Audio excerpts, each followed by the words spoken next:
Bismillah, alhamdulillah, salatu salam, rasulullah sallallahu alayhi wa sallam. Assalamu alaikum wa rahmatullahi wa barakatuh. My name is Tahir Khalid. I'd like to welcome to our program here at Sharjah Television, getting closer to Allah, getting to know your Lord. And it is by Allah's permission that we're here today. And we thank Allah for the opportunity to speak to you. And we hope by Allah's mercy and grace that someone is impacted by what we're saying, and it becomes a means of enlightening them and bringing them closer to their Lord and inspiring them to be among those who bow down and worship Allah in the way that He has prescribed.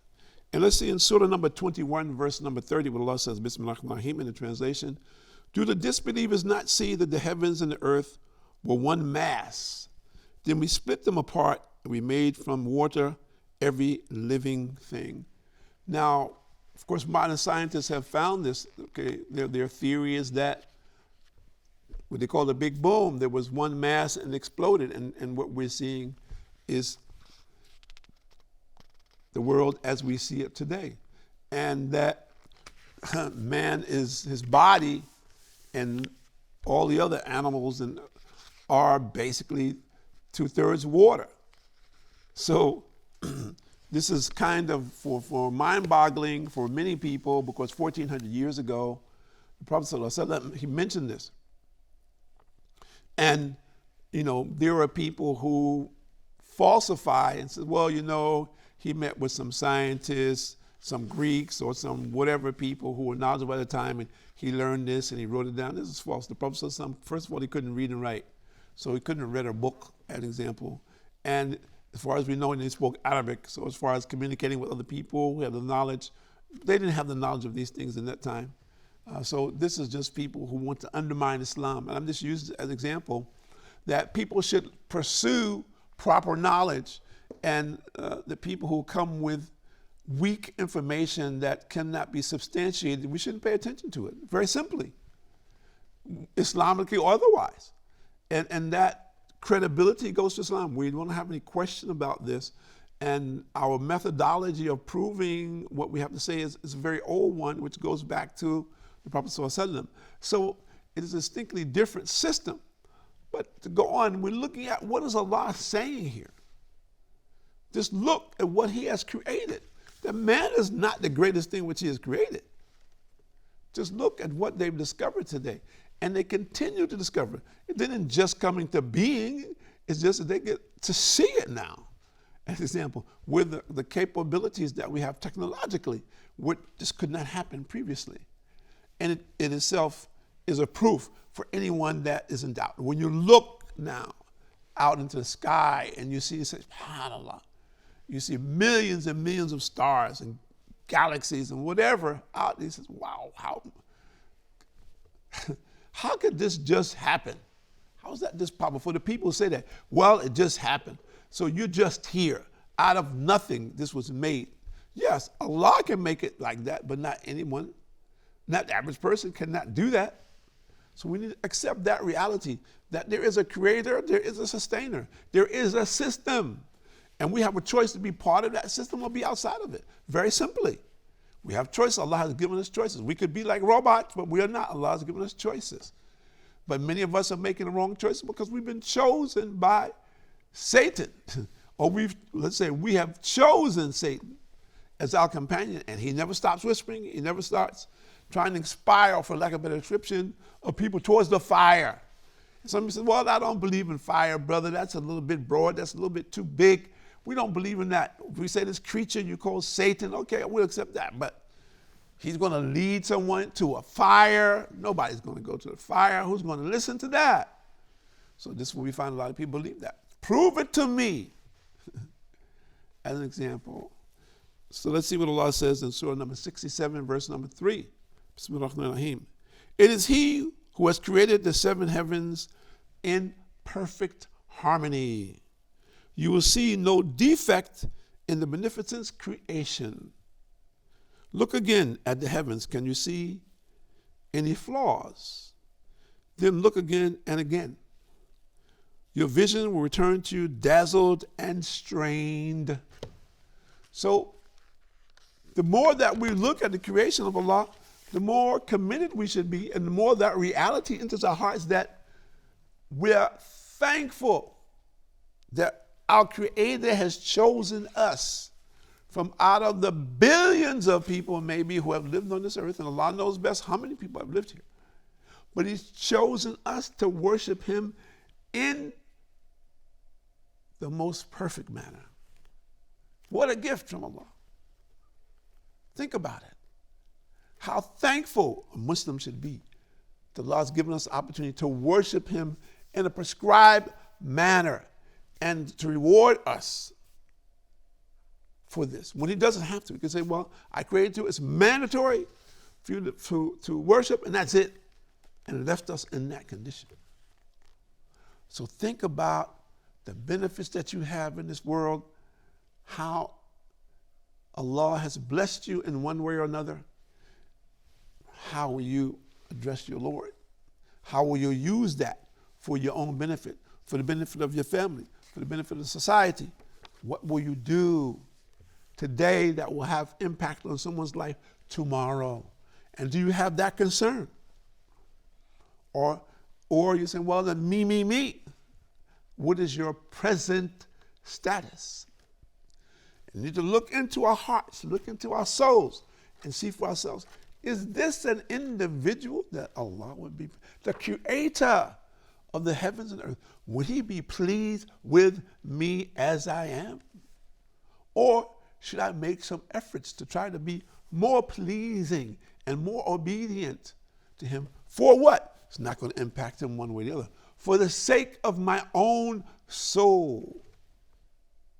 So when we look at this, we say, wow, it's amazing that Allah has chosen me out of his millions of servants to obey him, to go to this masjid, to work in this masjid, to speak to people in this masjid, to encourage people to come to Islam in this masjid.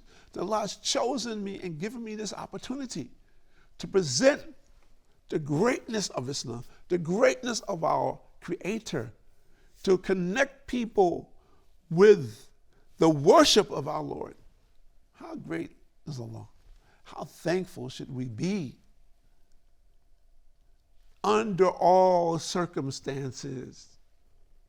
And surely Allah's help is with the faithful. So we should strive under all conditions to be among those people who will continue to worship Allah under any condition, will not fall short. And that our strength is in this.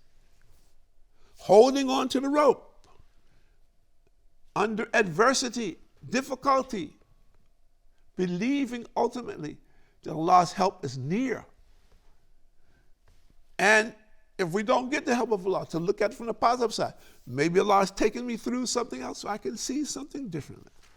He's taking me from one thing and put me in another situation so I can begin to deal with life as it is, not as some kind of fantasy dream, but to deal with life as it is on a daily basis, looking at the life of the average person wherever he or she may be in the globe, and looking for solutions for all of humanity.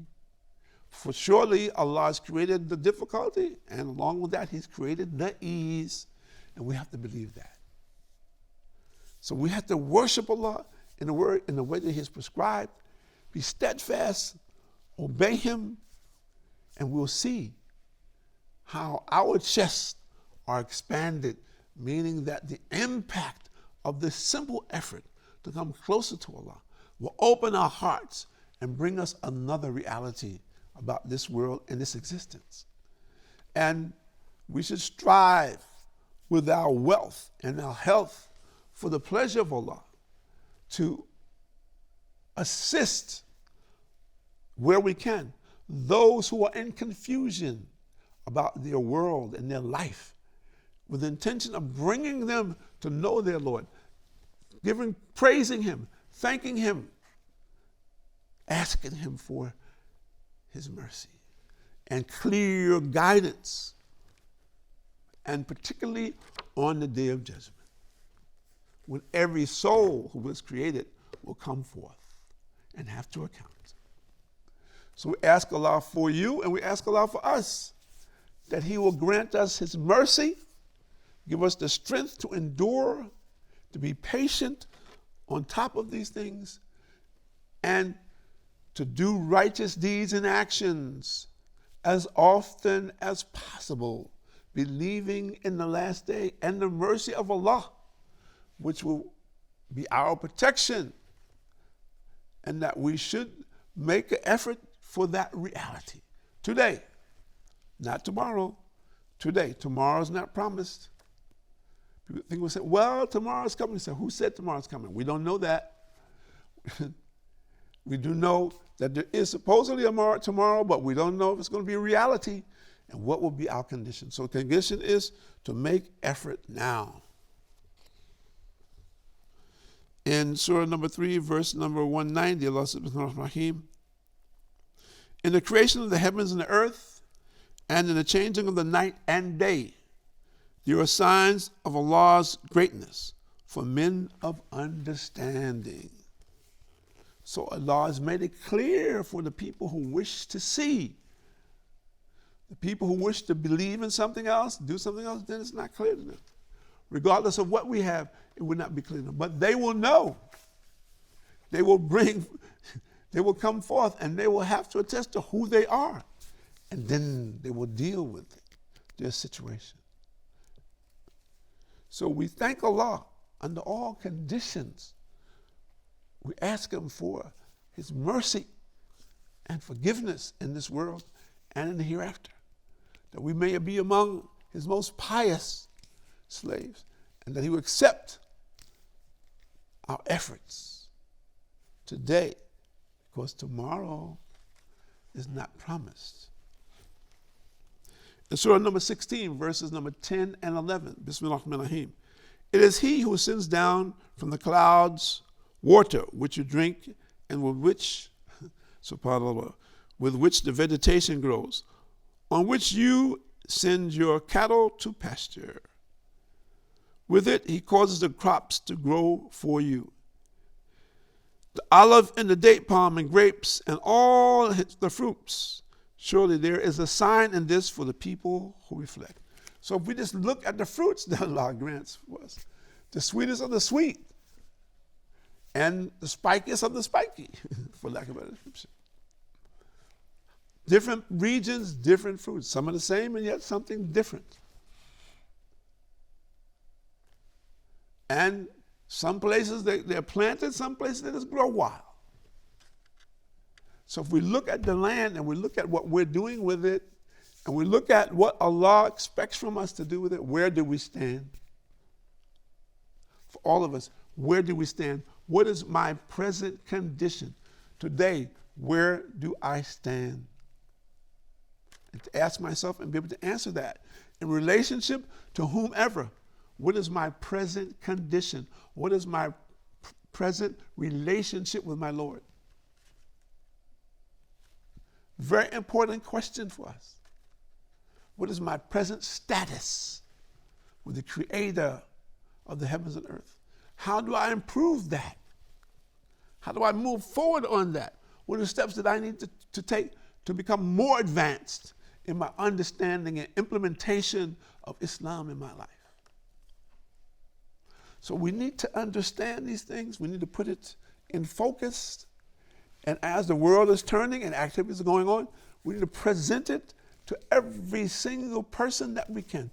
Those that we see, those that we don't see. So everyone will have a chance to understand. Everyone will have a chance to converse with their Lord for the sake of their own souls. You can say, well, I prayed and I didn't get anything, so I stopped. No. Don't stop. If you never prayed before, that's fine. Don't stop. Most important thing is to obey Allah while you can.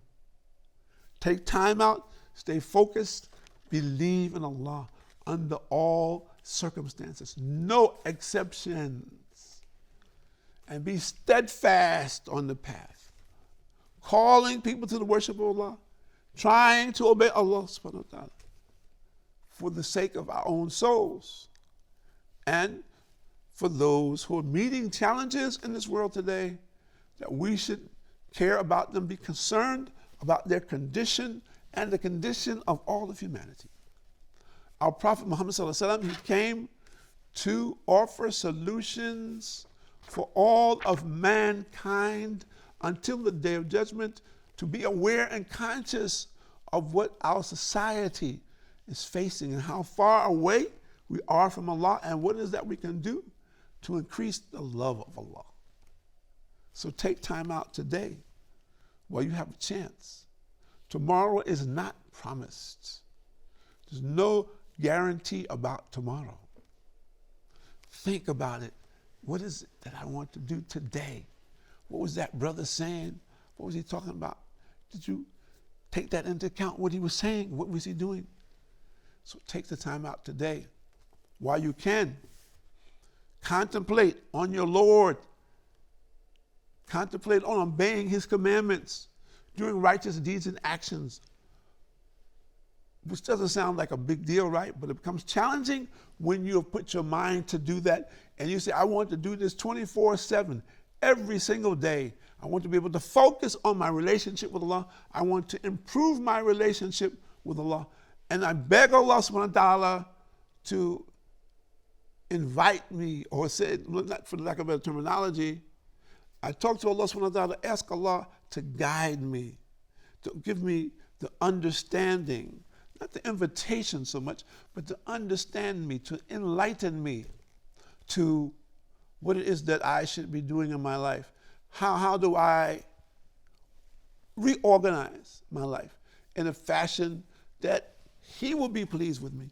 Not just something that I want to do necessarily, but he will be pleased with me, and that my life will continue to move forward in a positive way. So we have to take the time out to focus our intentions and to verbalize those intentions with our Lord.